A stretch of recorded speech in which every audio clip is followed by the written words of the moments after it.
မရင်ကြက်ပါနဲ့ဟုတ်ပါတယ်မိတ်ဆွေတင်နာကြမမားပါမရင်ကြက်ပါနဲ့အထူးသဖြင့်ဖရာသခင်ရဲ့အရှိမကျွန်တော်တို့လုံးဝမရင်ကြက်ပါနဲ့ဘာကြောင့်လဲဆိုလို့ရှိရင်တမန်ကျမ်းစာတစ်ချက်ကဒီလိုပြောပါတယ်ရှင်လုကာခရစ်ဝင်အခန်းကြီး18ခန်းကြီး16ကျွန်တော်စံမီကျမ်းကနေကျွန်တော်ဖတ်ချင်ပါတယ်တို့ရာတွင်ယေရှုသည်ထိုကလေးသူငယ်များကိုခေါ်၍ကလေးသူငယ်တို့ငါထံသို့လာကြပါလေစေသူတို့ကိုမစီတာကြနဲ့အကြောင်းမူကားဖရာသခင်၏နိုင်ငံတော်သည်ထိုတို့သောသူတို့၏နိုင်ငံဖြစ်၏လို့တမန်ကျမ်းစာရေးထားတာဖြစ်ပါတယ်သင်ဟာဝိညာဉ်ရေးရမှာယဉ်ကျက်တာတော့ကောင်းပါတယ်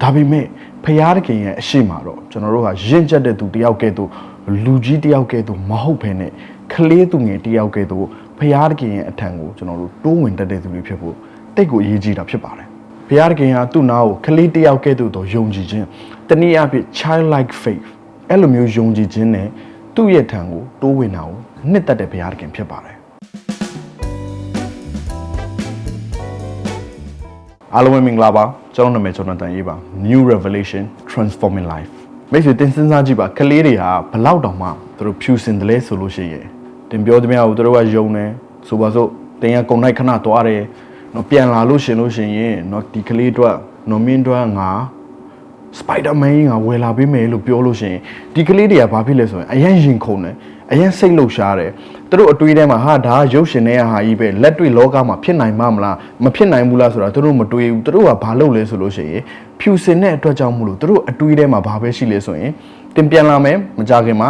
တင်ပြန်လာတဲ့ခါမှာအဲဒီသူတို့မြင်နေကြစပိုက်ဒါမန်ကြီးနဲ့တင်ဟာအိမ်ပြန်လာမယ်လို့သူတို့စိတ်ထဲမှာမျှော်လင့်တာဖြစ်တယ်အဲ့တော့သူတို့ဘာလုပ်လဲဆိုလို့ရှိရင်မကြခင်မှာသူ့အိမ်ကိုစပိုက်ဒါမန်ရောက်လာတော့မယ်ဒါကြောင့်မလို့အဲဒီစပိုက်ဒါမန်နဲ့သူဆော့ဖို့အဲဒီစပိုက်ဒါမန်နေဖို့ရန်အတွက်သူနေရာကိုသူပြင်ဆင်တာဖြစ်တယ်အဲ့တော့နံပါတ်1တစ်ချက်အနေနဲ့သူကတင့်ကိုယုံတယ်ပြီးတဲ့အခါမှာသူဘာလုပ်လဲဆိုရင်တင်ပြောတဲ့အရာပေါ်မှာသူမျှော်လင့်တယ်အဲ့ဒီအတွက်ကြောင့်မလို့သူဘာလုပ်လဲဆိုရင်သူ့ရဲ့ဘဝထဲမှာသူစပြီးပြင်ဆင်မှုတွေစလုပ်တာဖြစ်တယ်ဒါဟာကလေးတစ်ယောက်ရဲ့ယုံကြည်ခြင်းဖြစ်ပါတယ်အဲ့ဒီကလေးတွေရဲ့ကဘာမှာတန်တရားဆိုတဲ့အရာမရှိဘူးဖြစ်တယ်မဖြစ်နိုင်ဘူးဆိုတဲ့အရာမရှိဘူးဖြစ်တယ်သူတို့ဘဝထဲမှာမယုံကြည်နိုင်စရာကောင်းတဲ့အရာဆိုတာမရှိဘူးအရာအလုံးကသူတို့ရဲ့ expectation ထဲမှာသူတို့မျှော်လ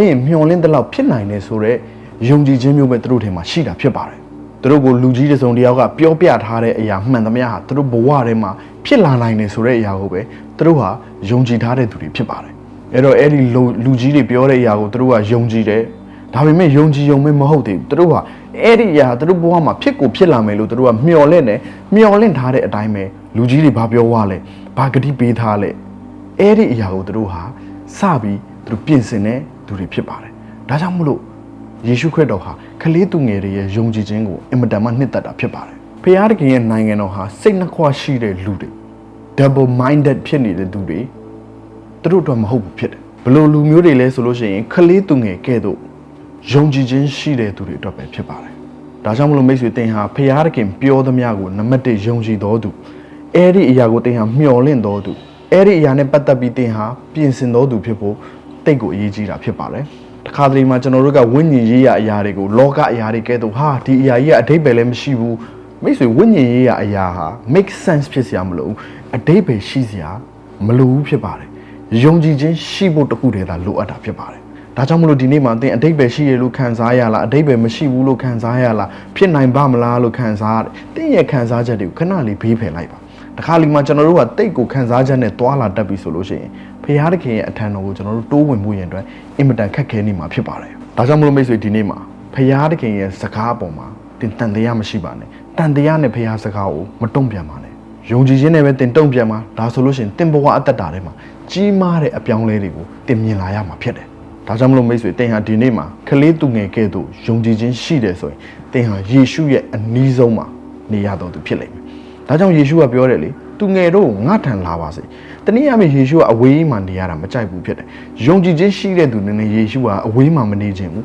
ယုံကြည်ခြင်းရှိတဲ့သူတွေကလေးသူငယ်ကဲ့သို့တော့ယုံကြည်ခြင်းရှိတဲ့သူတွေကိုယေရှုကသူ့ရဲ့အနီးနားမှာခေါ်ထားတာဖြစ်ပါတယ်ဒါကြောင့်မိတ်ဆွေဒီနေ့မှာတင့်ရဲ့နှလုံးသားကိုတင် ready ပြင်ဆင်ပါဘုရားသခင်ပြောတဲ့အရာဘုရားသခင်ရဲ့အတန်တော်တင်ကြားတဲ့အခါထဲမှာဘုရားစကားတွေအားလုံးက yes and amen ဖြစ်နိုင်တယ်တတ်နိုင်တယ်ဒါကြောင့်မလို့တင် ready လုပ်ပါပြင်ဆင်ပါတင်ယုံကြည်ပါတ တင်မျော်လင့်မှာပြီးတဲ့အခါမှာအဲ့ဒီအရာရောက်လာဖို့ရန်အတွက်တင်အသက်တာထဲမှာတင်အစင်သင့်ပြင်ပြီးစောင့်ဆိုင်တော်သူဖြစ်ပါလို့ကျွန်တော်အနေနဲ့ပြောပြချင်တယ်အရောက်ချင်းစီတိုင်းပေါ်မှာဘုရားသခင်အထူးပဲကောင်းချီးပေးပါစေ